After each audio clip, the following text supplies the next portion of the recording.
मैं अनुराधा मिश्रा आज आप लोगों के लिए लेकर आई हूँ अपराजिता की वेदना का अंतिम भाग।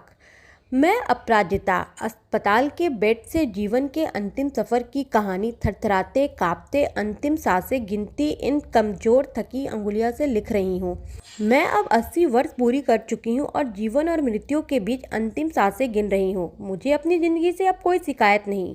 भाग्य, कर्म और प्रारब्ध का फल ईश्वर तय करते हैं। ईश्वर की लीला वही जाने।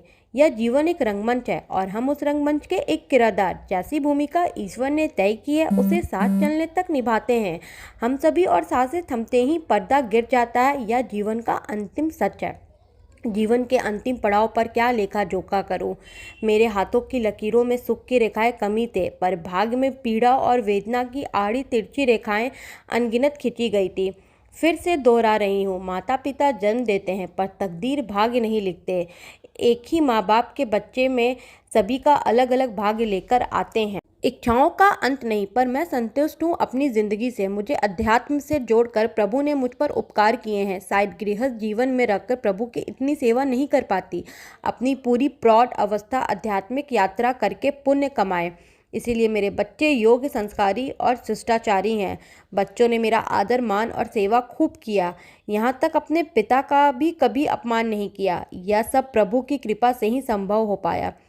हाँ, एक स्त्री हूँ, भार्या हूँ, अकेले प्रेम में पगी रही। इस नाते जीवन की एक इच्छा मेरी अधूरी रह गई, जिसकी बाहें थामे अग्नि को साक्षी मानकर 7 फेरों के संग परिणय सूत्र में बंध कर जीवन की नई शुरुआत की थी, उसकी ड्योढ़ी पर ही जीवन का अंत हो जाता और मुझे सुहाग के जोड़े पहनाकर 16 श्रृंगार में पति सम्मान मेरे अंतिम विदाई कर देते।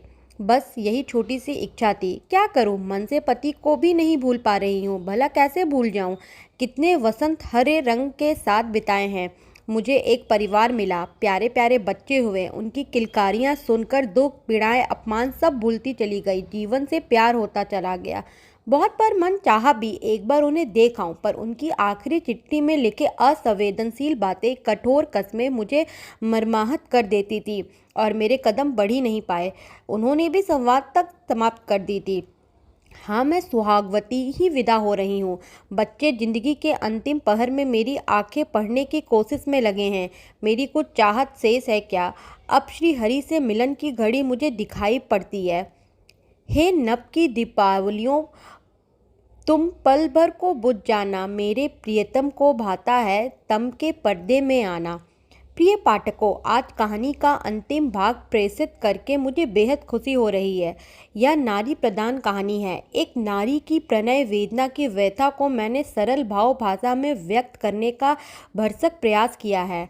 आप सभी मेरी पूरी कहानी को पढ़कर ही समीक्षा करें, तभी कहानी के भाव को समझने में आसानी होगी। एक लेखिका होने के नाते आप सभी से यही आशा रखती हूँ। मेरी लेखनी में त्रुटियाँ हो सकती है, पर भाव मेरे हैं।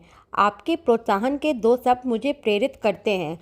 आगे भी मैं धारावाहिक कहानियाँ लिखती रहूँ। अभी तक आप सभी का सहयोग मुझे मिलता रहा है, आगे भी उपेक्षा रखती हूँ। बहुत बहुत आभार।